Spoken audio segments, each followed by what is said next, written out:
Hey, shalom to you, Akim out there. All praises to Yahweh by Shemi Awashai by Shem Kakwadash. Double honors to the apostles and the elders of Great Millstone. Salute to you, sincere Akim out there of the hopeful elect. All right, I was just checking out The Hill on YouTube. The Hill is like an alternative. It's more of an alternative news site. It's not as mainstream as most of these news channels here in America, and you know they give pretty decent news, all right. And but I was watching one of their latest videos, Kim Iverson on the Hill, discussing the Omicron variant of the COVID-19 and what's going on in South Africa. Basically, how they're experiencing in the words I would put it is they're being sanctioned through their because of their medical views, right?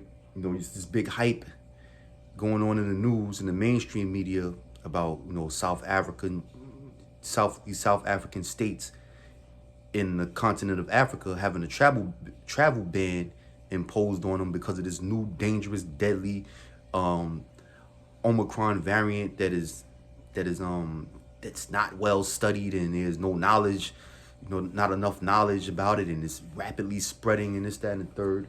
All right. But when you look at alternative news, they give you an alternative view of what the mainstream media is projecting to you. All right. And it's and you gotta kind of follow the pattern, man. All right. You gotta follow the pattern to get a more clearer understanding or more logical explanation about what's going on in this world, man. All right. Okay. So what's happening out there in South Africa is that a lot of people in the country of South Africa are not taking a jab. Okay, they're hesitant to take the jab, and they're skeptical about taking the jab, and they're hesitant about taking a jab, and also within the whole continent of Africa, the spread of COVID is a whole lot lower, right, percentage wise, than most of these wealthier countries or first class countries like America and Britain and these different countries in Europe, who has a higher spread of the COVID, all right. And the continent of Africa is not so. They have a very low COVID spread rate, okay. And in this particular case in South Africa, you have a lot of people that are hesitant. They say about 25% of the population has received the jab, and Johnson & Johnson and Pfizer has been told by the South African government to stop shipping their vaxes to that country because people don't want to take it. They just keep shipping it, and it's not being used because people are hesitant and don't want to take it. And then next thing you know, 2 days later, this big Omicron hype has been gracing our news channels through the mainstream media all throughout the world, and this travel ban and such, which is also affecting the economy and what have you. So the way I see it is basically it's a medical sanction that's being placed on these smaller African countries, man, in South Africa, in some of the surrounding states. All right. So I'm gonna just go right into the scriptures. I got the book of Daniel, chapter 8, verse 25. It says, "And through his policy also he shall cause craft to prosper in his hand."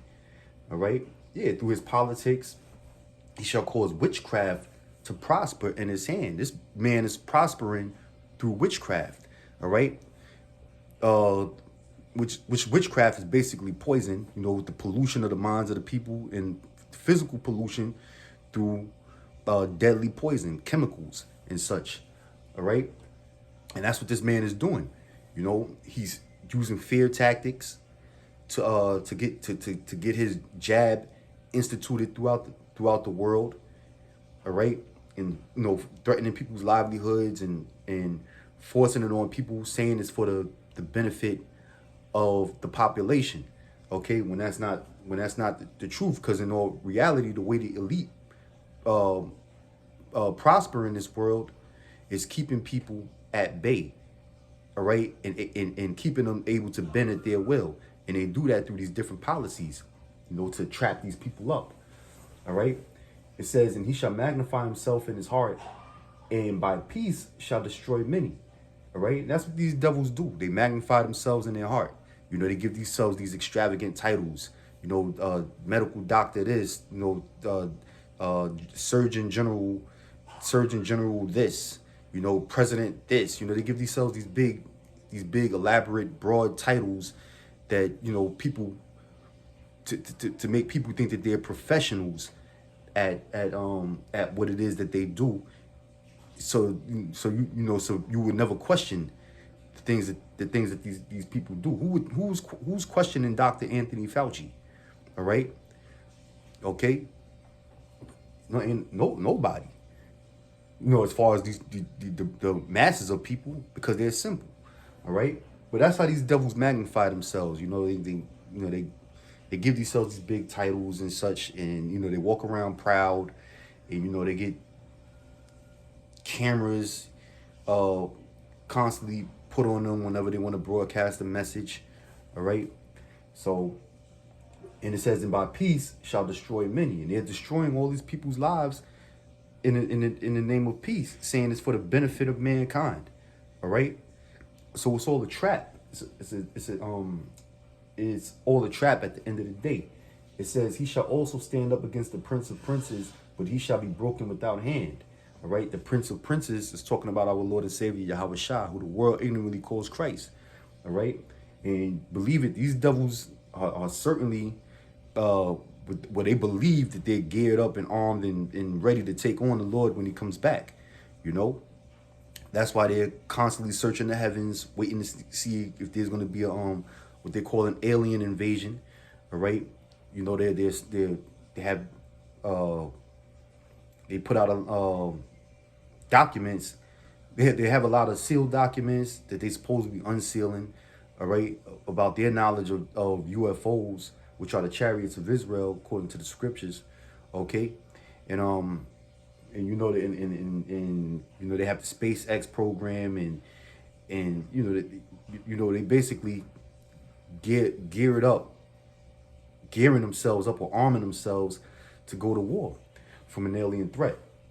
But they're going to be destroyed in the end, because Yahweh Shah, he's coming back, and he's coming back to destroy to exact vengeance on his enemies, man.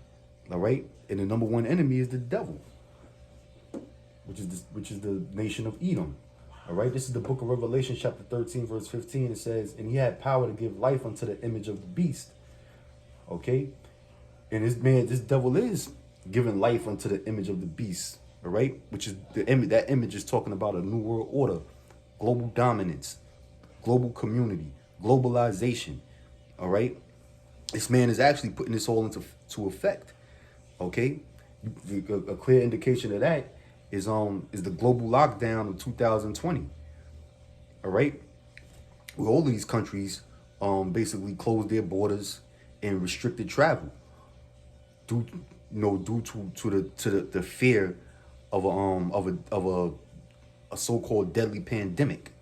All right, so everything is becoming global now, man. It's no more dealing with certain particular countries and nations and states.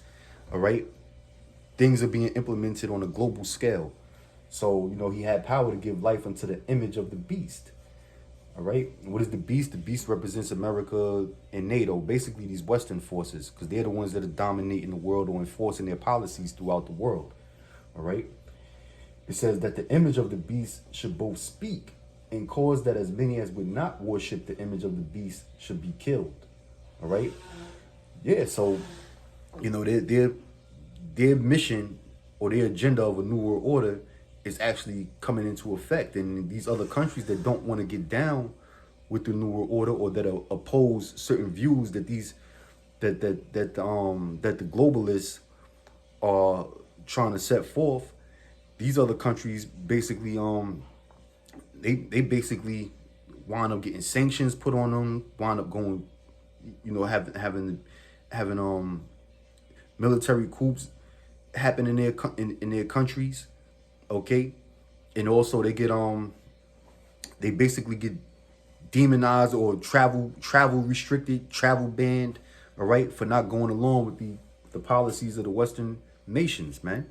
And we see this case going on right now in South Africa, all right, and which is basically they're crippling the economy, not only in Africa or countries who oppose the United States in his Western allies, but all throughout the world, man.